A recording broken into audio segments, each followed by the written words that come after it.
Hey guys, and welcome back to my channel. Thank you for joining me for another video. I've just hung out with my friend Shelby for a couple of days and she does these wonderful anti-haul videos, so it inspired me to make a video about the wasteful things that I really don't like at the moment and will not be buying this season. Hopefully it'll inspire you to not consume as well, and also just let me know if you have any thoughts about these things that I talk about in the comments as well. Anyway, without further ado, grab a cup of tea and let's get straight into the video. So the first thing I want to talk about is the new iPhone 11, and Shelby has also made a really wonderful video about that, so I'll link it somewhere that you can go and check out.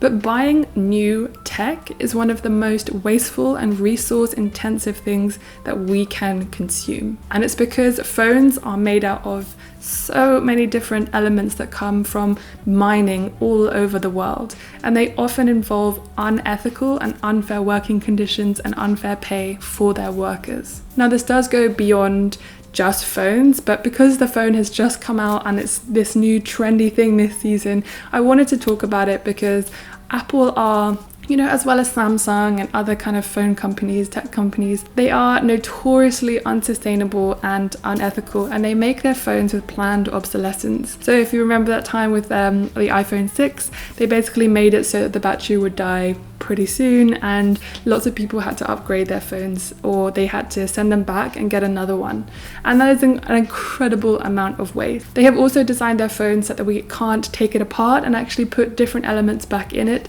so that it lasts even longer, and that to me is just basically a way for them to make more money because we aren't tech experts and we don't know how to get around that and make sure our phones can last longer. As I said, phones are incredibly unethical because of the practices that they do use. Again, if you haven't seen Kristen Leo's video about the iPhone 10 about cobalt and cobalt mining and how they use child labor there, then I would highly recommend it as well. These are things that people don't realize that are made up of tiny elements that just are completely and utterly unsustainable. And that is why I'm talking about the iPhone 11, because it has just come out and I want you guys to just rethink about upgrading your phone and whether there's another way. Speaking of, I just upgraded my phone, but I bought it secondhand, and I only upgraded it because the phone that I did have, well, it completely froze on me after having it for several years and completely died. I took it to every shop I possibly could, but unfortunately it was unsalvageable, so I recycled it responsibly and got myself another secondhand phone. I got mine from giffgaff, which is really great for refurbished phones, for secondhand phones, and when you go and get a phone from there and you send it back because you don't want it for some reason, instead of just discarding them, they actually resell them, whereas a lot of companies don't resell phones that are sent back or tech that's sent back. They just go to waste instead, which is outrageously wasteful. Also, if you're thinking about other kind of tech, eBay obviously is a really great place to go, but also Camera Jungle is great if you're looking for lenses or cameras or anything like that as well. Okay, the next thing is the new Nike Joyride shoes. Yesterday I was scrolling through YouTube and I found this on trending, and it was these father and son, I don't know if you know the YouTube What's Inside, but they basically buy new things and cut them open so you can see what's inside. And they were talking about the Joyride shoes because they are basically, the entire sole is filled with tiny foam balls. They created the shoe in a race to become the most comfortable running shoe possible, and they say that the compression makes it amazing or whatever. But really what they've done is they've just filled the entire sole of these trainers with micro pollutants.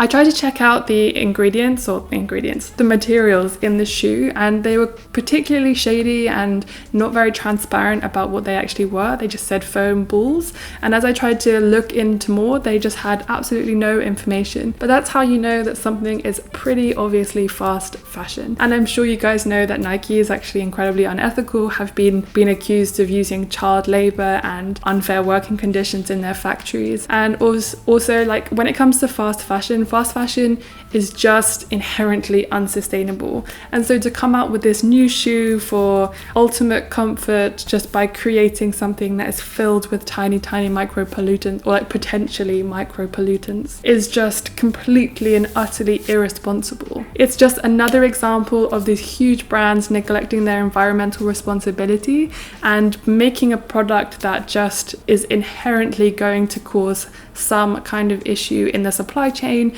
once it's discarded. And imagine what's going to happen if you discard those shoes and you don't donate them or recycle them responsibly.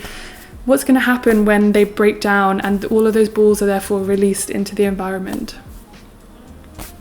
It's just another example of corporate greed going wild. Anyway, if you've seen these shoes, let me know what you think about them in the comment section below. Okay, the next thing, as it is autumn, is Halloween costumes and decorations. And I know this might be an unpopular one, but in the UK, Halloween just isn't that big of a thing. And also, I don't have kids, so I don't even have that incentive to want to go out and buy these things. It's just, as I said before with the kind of Nike thing, it's just a massive opportunity for corporations, companies to monopolize on this consumer holiday, essentially, because it's actually wild that this is even a holiday and that we celebrate it in such a commercial way. But I really sort of plead with you to try and shop what you have in your house already, or to even go to thrift stores, or to at least just use pumpkins, which are at least compostable, and scraping out the inside, you can actually use those pumpkin seeds and make a delicious snack out of them rather than just throwing them away. I went to the thrift shop the other day to try and get some clothes for my autumn kind of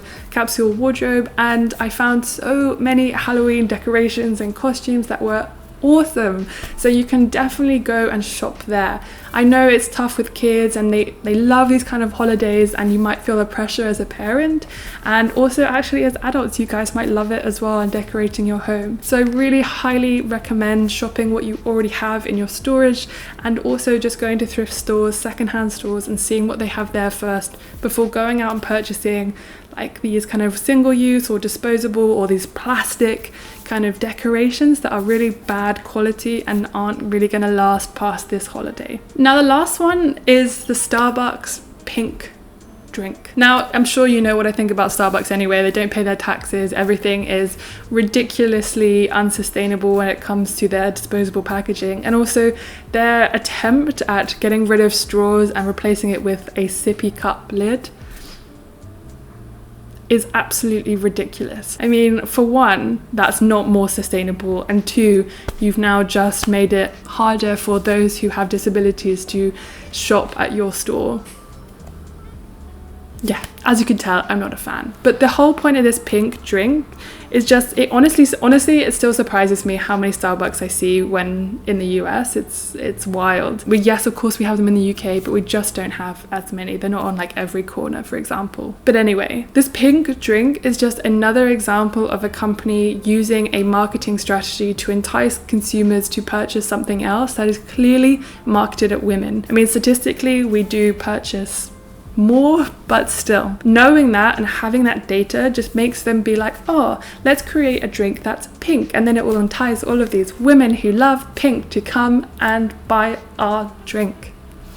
Honestly, I mean, I might have got this wrong, but to be honest, I just think that Starbucks and these companies that create these marketing strategies to buy things that are aimed at different genders and are incredibly gendered I just hate them. And I just think that it's completely unacceptable that they have access to all of this data that gives them that insight to make them realize that we as consumers are going to be drawn to things like that. I don't know if you guys have had it, you might love it. And to be honest, I'm more so annoyed at the marketing strategy and the wasteful kind of cups, to be honest, more so than the actual pink drink. But if you guys go there and you love it and you've got it in your reusable cup, then, you know, enjoy it. Have a great time. But it's more so just these companies using these strategies that I find really unbelievably annoying and unacceptable. Anyway, I have gone on for quite a while, so I am going to leave it there, guys. But if there are any wasteful things that you hate that are particularly kind of autumn focused, I would love to hear about them in the comment section below. And please remember to go and check out Shelby's channel, as she is the original creator of the anti-haul, and these are just some wasteful things that I hate at the moment. So thank you so much for watching. I really appreciate you coming here and supporting this channel, and if you are interested, my Patreon is down below. I create more content there, but obviously, as always, enjoy this content, and I hope to see you guys very, very soon. Thanks so much. Bye.